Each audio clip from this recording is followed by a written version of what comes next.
கிட்டா லங்காவியில் வாழும் இந்தியர்களின் குடிநீர் பிரச்சினைக்கு துணை பிரதமர் டாக்டர் ஸ்ரீ ஹமட் ஜைட் ஹமீடியின் இந்தியர் நலன்களுக்கான சிறப்பு அதிகாரி அரவிந்த் அப்பளசாமியால் விடிவு பிறந்துள்ளது.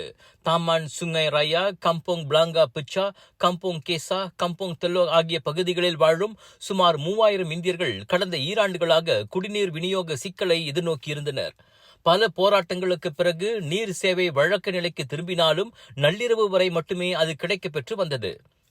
இந்நிலையில் அப்பகுதி வாழ் இந்தியர்களுக்கு குடிநீர் சேவை 24 மணி நேரங்களும் கிடைக்க வேண்டும் என்ற நோக்கில் அரவிந்த் தொடக்க கட்டமாக தாமான் சுங்கை ராயாவில் 3 நீர் சேமிப்பு தொட்டிகளை அமைத்துள்ளார்.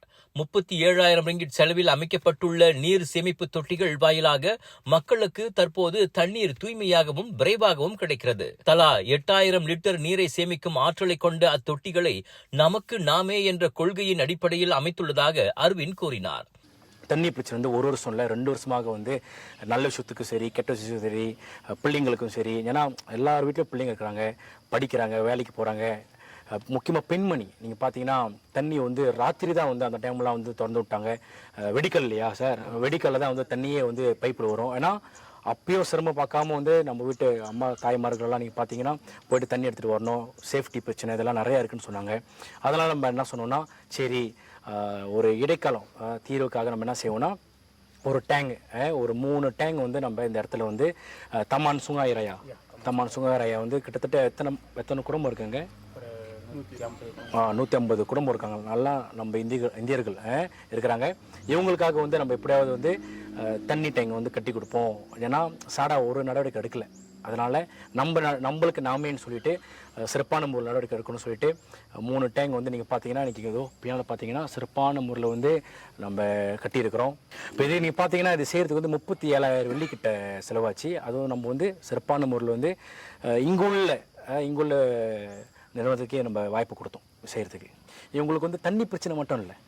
இப்போ நம்ம திருப்பி ஒரு சந்திப்பு கூட்ட வைக்கும் போது பாவங்க வீடுங்க நீங்கள் பார்த்தீங்கன்னா பெரிய குடும்பம் இருக்குது. ஏன்னா வீட்டில் வந்து 2 ரூம் தான் இருக்குங்க. அவங்களுக்கு பிபிஆர் வழங்குற சொல்லிட்டு போராங்கெல்லாம் கொடுத்துட்டாங்க. ஏன்னா பிறகு நீங்கள் பார்த்தீங்கன்னா ஒரு ஆளுக்கு கூட அந்த வாய்ப்பு கிடைக்கல. ஏன்னா அது வந்து அந்நியரோட ரிசர்வ் லைன்னு சொல்லிட்டாங்க. ஸோ இந்த மாதிரி பிரச்சனைகள்லாம் இருக்குது. அதனால தான் நம்ம என்ன சொன்னோம்னா நம்மளுக்கு கண்டிப்பாக வந்து நம்ம துணை பிரதமர் டாக்டர் ஸ்ரீ ஜைட் ஹமீடி இருக்கிறாரு, கமோஜன் லோட பண்டாட டேஸாக இருக்கிறோம். ஸோ அவர் சார்பாக வந்து நம்ம என்ன பண்ணுவோம்னா முடிஞ்ச அளவுக்கு பிபிஆரில் வந்து ஒரு கோத்தா எடுத்து கொடுப்போம். ஃபர்ஸ்ட் ஸ்டெப் ஒரு கோத்தா எடுத்து கொடுப்போம். ஒரு 10 ஃபேமிலியோ ஒரு 15 ஃபேமிலியோ அங்கே நம்ம போவோம்னு சொல்லியிருந்தேன். ரெண்டாவது வந்து இங்குள்ள வட்டார தலைவர்கள் என்ன சொல்லியிருந்தோம்னா இங்கே என்னச்சும் ரிசர்வ் லேண்ட் இருந்துச்சுன்னா அரசாங்கம் இருந்துச்சுன்னா கண்டிப்பாக வந்து நம்ம வந்து அது வந்து எப்படி வந்து அங்கே வந்து ஒரு ஹவுசிங் டெவலப்மெண்ட் நம்ம கொண்டு வர முடியுமோ நம்ம பார்ப்போம்னு சொல்லிட்டு நம்ம உறுதிமொழி அளிச்சிருந்தோம். ரெண்டாவது நீங்கள் பார்த்தீங்கன்னா இளைஞர்கள் நீங்கள் பார்த்தீங்கன்னா நிறைய பேர் இருக்கிறாங்க. எங்களுக்கு வந்து வேலை வாய்ப்புகள் வந்து தேவைப்படுது, நிறைய கொஞ்சம் பிரச்சனைகள் இருக்குன்னு சொல்கிறாங்க. அப்போ நம்ம துணை பிரதமர் சார்பாக டிவைட்டில் வந்து நம்ம வந்து சாம்பியன் பண்ணியிருக்கிறோம். இப்போ அவங்களுக்கு வந்து நீங்கள் பார்த்தீங்கன்னா இளைஞர்களுக்கு மட்டும் இல்லாமல் பெண்மணிகளுக்கு தாய்மார்களுக்கு வந்து நம்ம கைத்தொழில் துணி தைக்கிற மிஷினும் சரி, பேக்கிங்கும் சரி, இப்போ இளைஞர்கள்லாம் வந்து வெல்டிங்கும் சரி, இப்போ நிறைய விஷயங்கள் இருக்குது. அவங்களுக்கு வந்து முறையாக வந்து நம்ம இங்கே ட்ரைனிங் வழங்குறதுக்கு வந்து நம்ம வேலைகள் அடுத்து கண்டிப்பாக நம்ம செய்ய போகிறோம். மற்ற பகுதிகளிலும் இதுபோன்ற நீர் சேமிப்பு தொட்டிகள் அடுத்தடுத்து நிறுவப்படும் என்றார் அவர். 3 மாதங்களுக்கு முன்புதான் அரவிந்த் காதுகளுக்கு அப்பிரச்சனையை கொண்டு சென்றோம். இந்த குறுகிய காலத்தில் அவர் உரிய தீர்வை ஏற்படுத்தி தந்திருப்பது பெரும் மகிழ்ச்சி அளிப்பதாக குடியிருப்பாளர்கள் நிகழ்ச்சியுடன் கூறினர். 2027 சி விளையாட்டுப் போட்டியை மலேசியா ஏற்று நடத்தலாம் என பிரதமர் கோடி காட்டியுள்ளார்.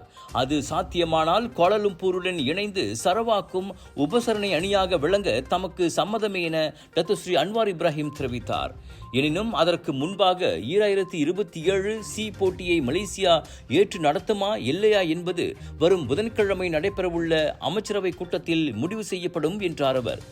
சுக்மா எனப்படும் 21வது மலேசிய விளையாட்டுப் போட்டிகளை கூச்சிங்கில் நிறைவு செய்து வைத்து உரையாற்றிய போது பிரதமர் அவ்வாறு சொன்னார். சுக்மாவை மிக சிறப்பாக நடத்தி காட்டியுள்ளதன் அடிப்படையில் சி போட்டியை இணைந்து நடத்தும் ஆற்றல் சரவாக்கிற்கு இருப்பதாக அன்வார் நம்பிக்கை தெரிவித்தார். சி போட்டியை இணைந்து நடத்த வாய்ப்பளிக்கப்பட்டால் அதற்கு மொத்தமாக செலவாகும் என எதிர்பார்க்கப்படும் 70 கோடி ரிங்கிட்டில் பாதியை ஏற்றுக்கொள்வதாக சரவாக் அரசாங்கம் ஏற்கனவே கூறியிருப்பது குறிப்பிடத்தக்கது. 2027 சி போட்டியை நடத்துவதிலிருந்து புரூனை விலகிக் கொண்டதை அடுத்து சி போட்டி சம்மேளனம் அவ்வாய்ப்பை மலேசியாவுக்கு வழங்கியது. அரசாங்கத்தின் நிதி நிலைமையை பொறுத்தே அவ்வாய்ப்பை ஏற்பதா இல்லையா என்று முடிவெடுக்கப்படும் என இளைஞர் விளையாட்டுத்துறை அமைச்சர் ஹனாயோ முன்னதாக கூறியிருந்தார்.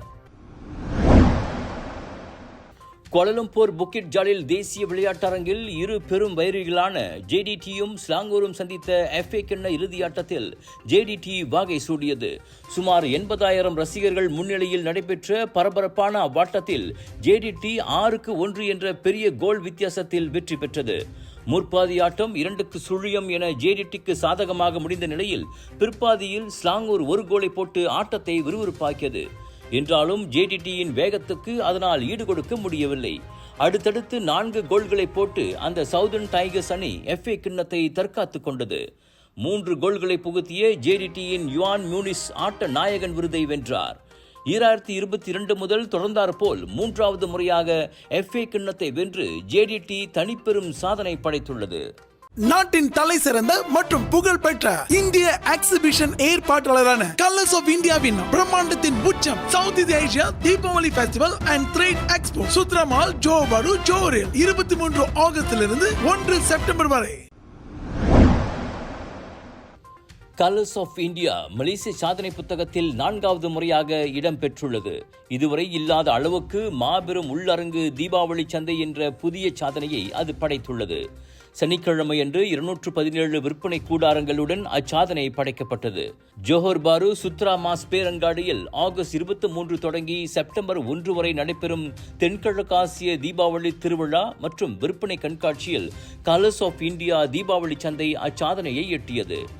இப்புதிய மைல்கல்லை அடைந்ததில் விசுவாசமான ஃபாலோவர்ஸ்கள், விற்பனை நிறுவனங்கள், நிகழ்ச்சி ஆதரவாளர்கள் உள்ளிட்டோரின் பங்களிப்பு இன்றியமையாததாகும். எனவே அச்சாதனையை கொண்டாடும் விதமாக விற்பனை தளத்தின் 4வது மாடியிலுள்ள மேடை பகுதியில் புகைப்படம் எடுக்கும் சிறப்பு நிகழ்ச்சிக்கு ஏற்பாடு செய்யப்பட்டுள்ளது. விற்பனை நேரம் முடிந்ததும், அதாவது இரவு 10:30 மணியிலிருந்து 11 மணி வரை அங்கு குழுப்படம் எடுத்துக் கொள்ளலாம். அதற்கு ஒவ்வொரு கூடாரமும் ஒரு பிரதிநிதியை அனுப்புமாறும் கலர்ஸ் ஆஃப் இந்தியா கேட்டுக்கொண்டது. 2 மாதங்களாக அனைத்துலக விண்வெளி மையத்தில் சிக்கி தவிக்கும் இந்திய வம்சாவளியைச் சேர்ந்த அமெரிக்க விண்வெளி வீராங்கனை சுனிதா வில்லியம்ஸ் எப்போது பூமி திரும்புவார் என்பது இன்று தெரிய வரலாம். அமெரிக்க விண்வெளி ஆய்வு நிறுவனமான நாசா அது குறித்து இன்று முக்கிய அறிவிப்பை வெளியிடும் என எதிர்பார்க்கப்படுகிறது. வெறும் 8 நாள் பயணமாக விண்வெளி சென்ற சுனிதாவும் அமெரிக்காவின் மற்றொரு விண்வெளி வீரரான புட்ச் வில்மோரும் இன்னும் பூமி திரும்பவில்லை. ஸ்டார்லைனர் விண்கலத்தில் ஏற்பட்ட ஹீலியம் வாயு கசிவு மற்றும் தொழில்நுட்ப கோளாறால் அவர்கள் பூமிக்கு திரும்புவதில் சிக்கல் ஏற்பட்டுள்ளது. தொழில்நுட்ப கோளாறுகள் சரி செய்யப்படாததால் நாசா விஞ்ஞானிகளும் கலக்கத்தில் இருந்து வருகின்றனர். இந்நிலையில் இருவரும் பூமிக்கு திரும்ப 2 தேர்வுகள் உள்ளதாக கூறப்படுகிறது. ஒன்று, இருவரும் சென்ற ஸ்டார்லைனர் விண்கலத்திலேயே திரும்ப வேண்டும், அல்லது போயிங் நிறுவனத்தின் நேரெதிர் போட்டியாளரான ஸ்பேஸ் எக்ஸின் க்ரூ டிராகன் விண்கலத்தில் திரும்ப வேண்டும். 2வது தேர்வு போயிங் நிறுவனத்தின் எதிர்காலத்தையே கேள்விக்குறியாக்கிவிடும் என்பதால் நாசா எடுக்கப் போகும் முடிவு பெரும் எதிர்பார்ப்பை ஏற்படுத்தியுள்ளது.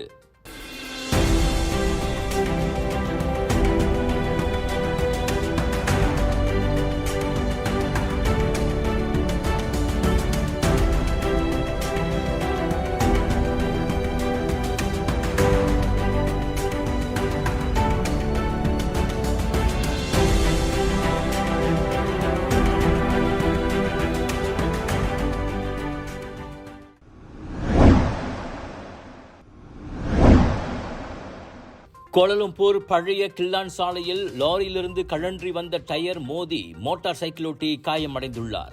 கோலாலம்பூரிலிருந்து பழைய கில்லான் சாலையை நோக்கி செல்லும் ஜலன் ஷைட் புத்ராவில் வெள்ளிக்கிழமை காலை 11:46 மணி வாக்கில் அச்சம்பவம் நிகழ்ந்தது. லாரியிலிருந்து திடீரென கழன்றி உருண்டோடிய டயர் பின்னால் வந்த காரையும் மோட்டார் சைக்கிளையும் மோதியிருக்கிறது. அதில் 55 வயது மோட்டார் சைக்கிளோட்டி காயமடைந்து மருத்துவமனையில் சிகிச்சை பெற்று வருகிறார். காரோட்டிக்கு காயம் எதுவும் இல்லை. 1987 சாலை போக்குவரத்து சட்டத்தின் கீழ் இச்சம்பவம் விசாரிக்கப்படுவதாக கோலாலம்பூர் போக்குவரத்து போலீஸ் கூறியது. லாரியின் டயர் உருண்டோடி வந்து மோட்டார் சைக்கிளையும் காரையும் மோதும் வீடியோ முன்னதாக சமூக ஊடகங்களில் வைரலானது. ஜோஹர் மூவாரில் தந்தை மற்றும் சகோதரனின் சடலங்களோடு வீட்டில் ஒரு வார காலமாக பட்டினியில் கிடந்த மாற்றுத்திறனாளி பெண்ணின் கதை வெளிச்சத்துக்கு வந்துள்ளது.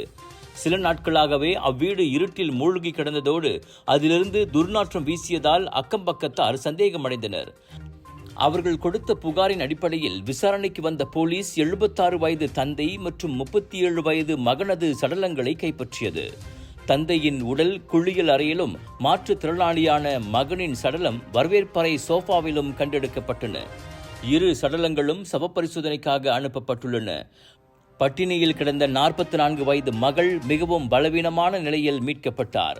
அச்சம்பவம் திடீர் மரணமாக வகைப்படுத்தப்பட்டுள்ளதால் பொதுமக்கள் யூகங்கள் எதனையும் எழுப்ப வேண்டாம் என போலீஸ் கேட்டுக்கொண்டுள்ளது. தாய்லாந்து சாலைகளில் மோட்டார் பொருத்தப்பட்ட சூட்கேஸ், அதாவது மோட்டோரைஸ் சூட்கேஸ்களில் பயணிப்பது சட்டப்படி குற்றமாகும் என அந்நாட்டு போக்குவரத்து போலீசார் எச்சரித்துள்ளனர். மோட்டார் சூட்கேஸை வாகனமாக கருத முடியாது, பதியவும் முடியாது. எனவே பொது சாலைகளில் அவற்றில் பயணிப்பது போக்குவரத்தை மறைப்பதாக கருதி நடவடிக்கை எடுக்கப்படும் என எச்சரிக்கப்பட்டுள்ளது. தலைநகர் பேங்காக்கில் விமான நிலையம் ஒன்றின் அருகே பரபரப்பான சாலையில் பெண் ஒருவர் மோட்டார் சூட்கேஸில் பயணம் செய்யும் வீடியோ வைரலானதை அடுத்து அந்த எச்சரிக்கை விடுக்கப்பட்டது. ஒரு சூட்கேஸில் அவர் அமர்ந்து கொள்ள இன்னொன்றை அது பின்னால் இழுத்து வருகிறது. தலையில் ஹெல்மெட் இல்லை. அவர் பாட்டுக்கு கையில் கைபேசியை பார்த்து கொண்டே போகிறார். இதை பார்த்த நெட்டிசன்களுக்கு ஒரு பக்கம் ஆச்சரியம், இன்னொரு பக்கம் ஆத்திரம். அப்பெண்ணின் நடவடிக்கை அவருக்கும் சாலையை பயன்படுத்தும் மற்றவர்களுக்கும் ஆபத்தை ஏற்படுத்தலாம் என ஏராளமானோர் கவலை தெரிவித்தனர். அவரை போலீஸ் ஏன் தடுத்து நிறுத்தவில்லை என்றும் சிலர் கேள்வி கேட்கின்றனர்.